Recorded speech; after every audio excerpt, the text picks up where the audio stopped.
Hello, this is Ian Noel Camalotis for CEntertainment Media, and welcome to Here At.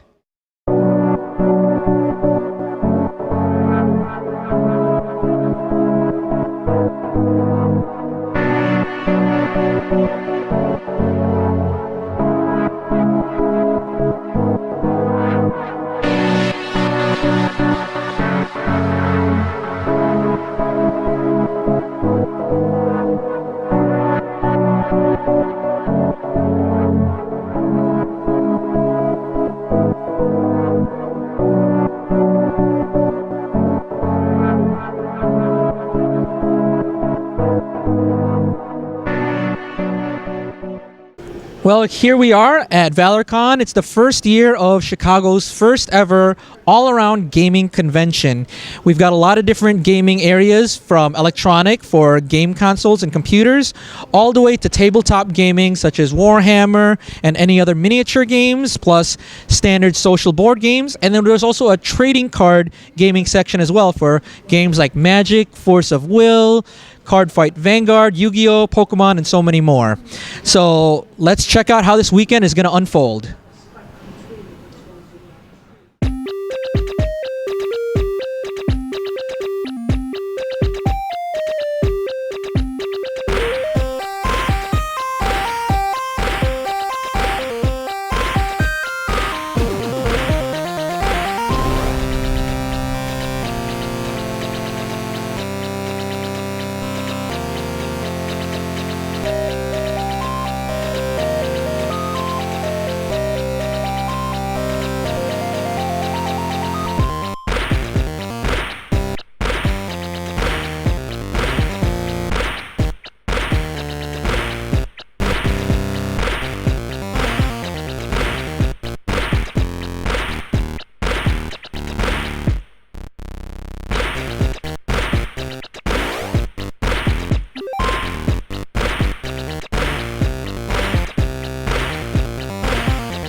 Founded by creators Thomas Glenn and Tim Sarman, this unique convention focuses on a fandom that encourages competition among all participants.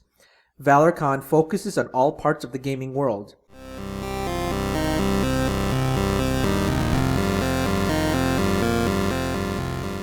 Could you tell us a little bit more about Gamers Headquarters? Sure. It's a gaming lounge in Northern Illinois around the Kearney area. We have dozens of computers, Xboxes. It's a nice way for people to come, hang out, do social gaming. We do tournaments, events, all kinds of stuff really over there. It's a gamers kind of paradise over there. That's here, as you guys are in charge of electronic gaming. Yeah, we hold all kinds of tournaments. We do a lot of Super Smash Brothers, League of Legends. We're going to be doing a lot more Dota coming up. Battlefront, of course, is coming up. We're going to be doing that. Black Ops. I mean, we do a lot.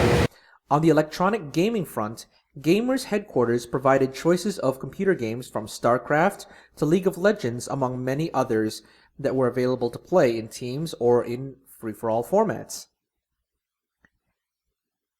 There was also a section for players to try out independent games that was added in the computer area, where indie games were given the exposure to gaming audiences, while also giving players a chance to try out games they may never have heard of or got a chance to play. Tell us a little bit more about Icon and what you guys do. Well, Icon is this. It's a volunteer group of friends that I've coordinated. We now, bring a bunch of friends to. We host Super Smash Brothers. We have a really good time. And then you guys have sponsors too, because Yes. it's a group thing. So who's your sponsor for this event? Level 257 is our biggest sponsor. The restaurant out in Schaumburg. It's a Pac-Man inspired restaurant where the next level of gaming comes to you. In the console gaming world, Icon Group helped out by treating players with the Super Smash Bros. Tournament as their key game that they focused on. All we need now is Mario Kart and Mario Party, and maybe friendships really will fall apart. Alright. What's up? You want to get kicked out? This is the sector of space you are designed designated, that's a word, to protect.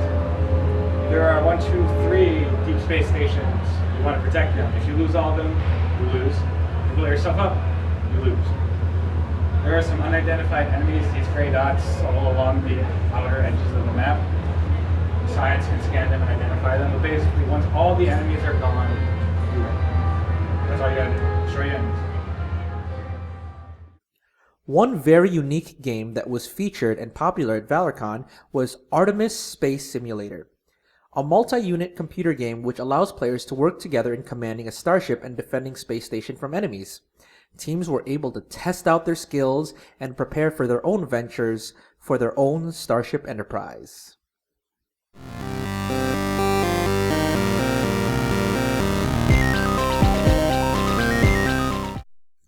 Those looking for non-electronic games were treated with tabletop and trading card games hosted by Chicagoland Games Dice Dojo and Gamers World Water Tower Place. Many tabletop games were featured, including the popular Settlers of Catan. On the trading card game front, games like Magic the Gathering were at the forefront. Another trading card game which drew interest from people wanting to learn to play was the anime-based game Weiss Schwartz. So what is Weiss Schwartz? What kind of game is it? Okay, so it is a collectible trading card game, very similar to, other collectible trading card games there are, like Magic, Yu-Gi-Oh!, Pokemon, Vanguard. The only difference is you get to choose one of your favorite animes and beat the living butt out of the opponents. Well, let's go check out how to play the game. Alright, so here we are playing Weiss Schwartz, and before we get into the game, I just wanted to explain a couple of the cards and how the cards work and how the game progresses. So basically, if I had to describe Weiss Schwartz in a game, Weiss Schwartz would be basically a level-up game. Each different level progresses based on the amount of damage you take, and the more damage you take, the more powerful your cards get. So early on, you're pretty much setting up your game for the later game. So you have a lot of cards that interact with each other trying to get you towards the end. The end game, which is normally at level 3, which I'll describe in a second, when you get towards the end game, most of the cards are extremely powerful and are able to end games rather quickly. So the way the game progresses is you want to start with a startup to get your cards going to be able to finish the game with the stronger cards at the end. The level system in the game that allows you to progress this way is based on the amount of damage you take throughout the game. Every 7 damage, it progresses to the next level. Basically, there's 3 levels, and then you lose at level 4. So basically, basic math, if there's 7 cards and 4 levels, 28 damage is when you lose the game. So that's basically how you win the game, is trying to get your opponent to 28 damage. And what's really cool about this game is there's no dice, there's no paper to keep track of life points or anything, how much you've been hit. The cards themselves are the markers. So you use the cards from the deck to be able to denote how much damage you've taken.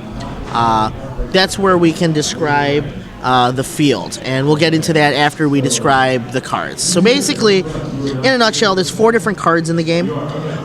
There's character cards, which would be these, event cards, which is this, and then climax cards.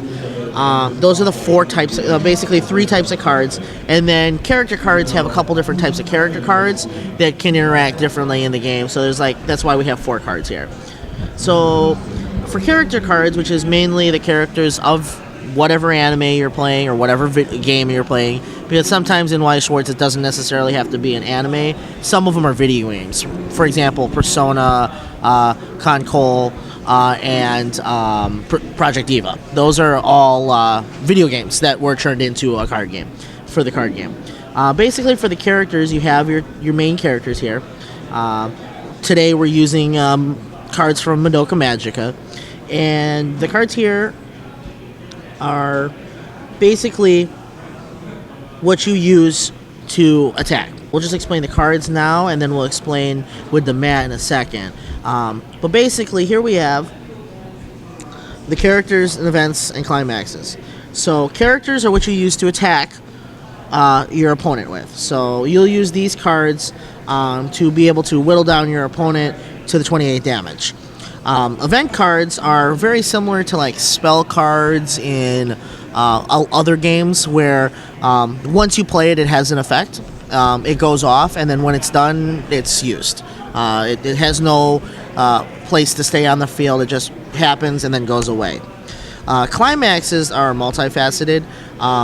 In the game, on offense, whenever you draw them, you can use them on your field of play to either boost your characters to make them stronger, or to do some techs, make them do more damage and stuff like that. Or draw cards and stuff like that. So that's what they do on offense. On defense, which is nice, is in the game of Weiss Schwarz, you have 50 cards in your deck, and out of those 50 cards, you have 8 climaxes. 8 of these climaxes have the offensive abilities, but they also have the defensive abilities.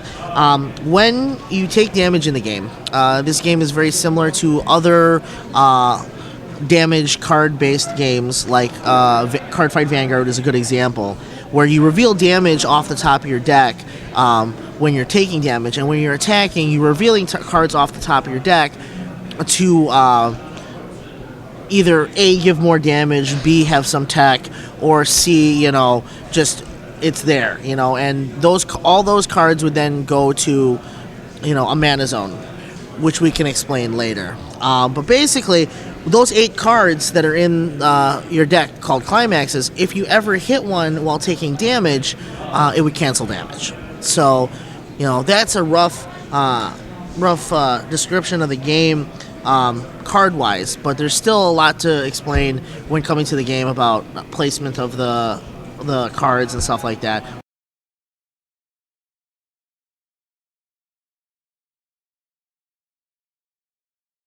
But this is a mobile game, and the whole point is you make this little person walk to another part of the level. It's the simplest thing in the world, but the way that the mechanics and the aesthetics of it are very, very interesting. You swipe blocks to change the rotation and orientation of the level so that there's a graphical illusion that makes new platforms and bridges appear. And that way you can walk to other places. MCS your game influencing everything we do. That's a mechanical triumph of this game. Aesthetically, though, you can tell that it's just pretty. I mean, there's pretty colors, there's awesome rendering. I love the shadows, and I like how it kind of plays with my mind when I look at it. No convention is complete without panels where attendees get to engage, interact, and learn about a particular subject or subjects, from discussions about the gaming industry or to just plain lightsaber fights. For the first year of this con, there was quite the excitement and enjoyment from all the attendees. With this being just the start, how much more can ValorCon evolve and grow? Well, we're coming to the close of ValorCon this year, and it was a fair turnout for its first year. There were a lot of different types of games, from electronic gaming to card gaming to tabletop gaming, and a lot of people got to learn how to play these different types of games. Everyone had fun, and next year's already been set, so we're looking forward to see you there next year. This is Ian Camalotis for CEntertainment Media and the show Here At.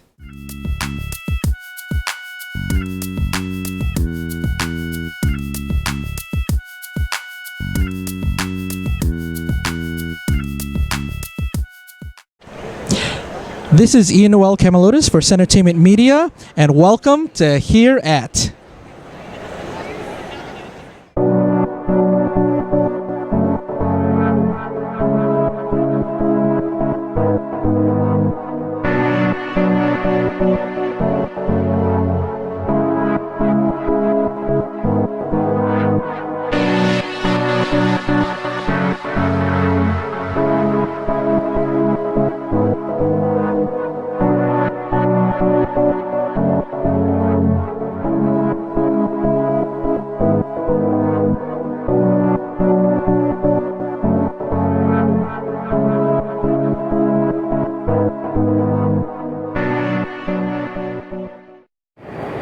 So this is my first time at C2E2. So let's see what is in store. This is convention. It's a little bit different than what I'm used to, and it's a lot bigger. So here we go.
Well, I'm here at the McCormick Place in downtown Chicago for the annual C2E2 event, otherwise known as the Chicago Comic and Entertainment Expo.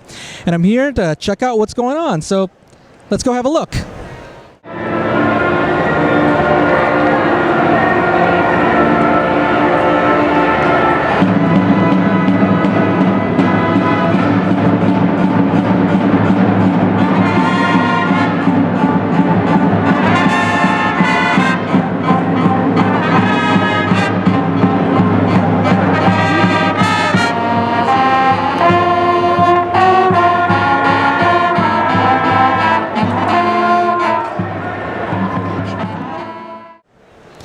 Now, the Chicago Comic and Entertainment Expo has been a mainstay here at the McCormick Place since 2010. With guests ranging up to the 40,000s and up, this has been one of the biggest conventions here in Chicago. With guests from the video game, the comic book world, the television world, movies, you name it, everything in pop culture and entertainment is right here at the McCormick Place. This event is usually held every spring, about March or April, and many interactive panels, many different vendors show up here to be a part of this major event. Like all pop culture events and conventions, C2E2 houses a lot of cosplayers. People dressed up is one of their favorite characters, but what makes C2E2 unique is it's not just focused on one genre, it's everything and all-encompassing. And at times you also get to see a mix of different type of crossover combinations in costumes as well. So I'm here at C2E2 with a cosplayer dressed up as Iron Man. So how long did it take you to put this costume together? This particular one took me about 50 hours, including paint. The first time this is about the 16th one that I've built in the past 3 years. The first time I built it took me about 4 months total time. Okay, so I take it Iron Man's one of your favorite comic book characters then? As far as I'm concerned, he's the only one that exists. No, I'm kidding.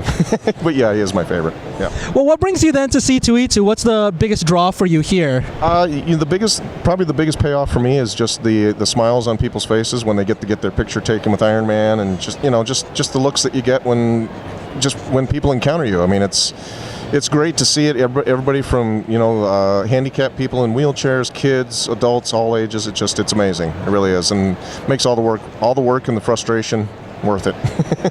Well, thank you so much. One last question I got to ask you, because this is important for your character and everything. So, who do you think's gonna win? Is it Batman or Superman? I got a thing for guys in armor, so I'm gonna have to go with Batman. Gotcha. Well, thank you so much, and hope you enjoy the show. You too. Thank you. Okay, so I'm here with our friendly neighborhood Spider-Man. So tell me, what brings you to C2E2? Oh, I love C2E2. I come here like every year. And this is my 3rd year coming here, and it's amazing. Just amazing. Sure, what are some of your favorite things about C2E2? Oh, the cosplayers, the panels, and all the free stuff you get from here. Like, it's just amazing. Like, yeah. Were there any specific panels or guests that you wanted to meet this year? Well, not really, not today, but I met a lot of YouTubers that I came to see. But yeah, like come here if you want to see like famous people or comic people like Stan Lee or stuff like that. It's such amazing, great time. And I take it Spider-Man's your favorite superhero. Is that why you cosplayed him today? Oh yes, I love Spider-Man. I am Spider-Man. Yeah. Or was this a self-made costume, or did you purchase this from somewhere? I purchased this from zentai.com, and the face shields also from rpstudios.com. Well, one last question, because this especially ties in with you, especially with a big event coming up. So, whose side are you on? Batman or Superman? I'm going my money with Superman. Superman? Yeah. You've heard of Superman? I heard of Superman. Huh. I would say the alien gotta beat. The alien's gonna beat the Batman. Okay. Well, thank you so much. Nice meeting you. Enjoy the con. Oh, you too. Thanks. Here we are at one of the lobby areas at C2E2, and as you can see behind me, we have a live R2-D2. Maybe we should try to interview him. Actually, I don't speak binary, so yeah, never mind.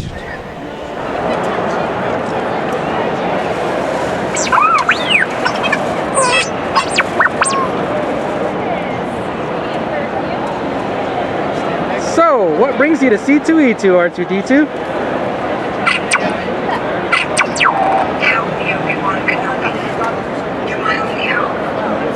Enjoying yourself today?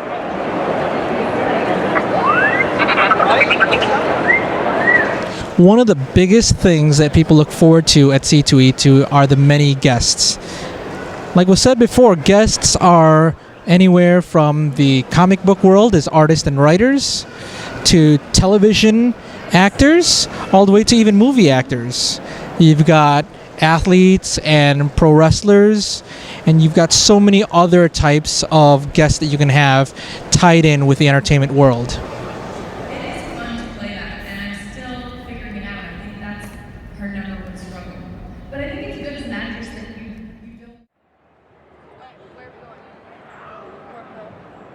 Well, it's been an exhausting weekend here at C2E2, and there was a lot of great things to check out here. And there's still more that really I gotta plan out better next time to see. So hopefully you give this a chance. It's going to be back again next year here at the McCormick Place here downtown. And other than that, we'll see you next year. This is Noel for CEntertainment Media, and thank you for watching.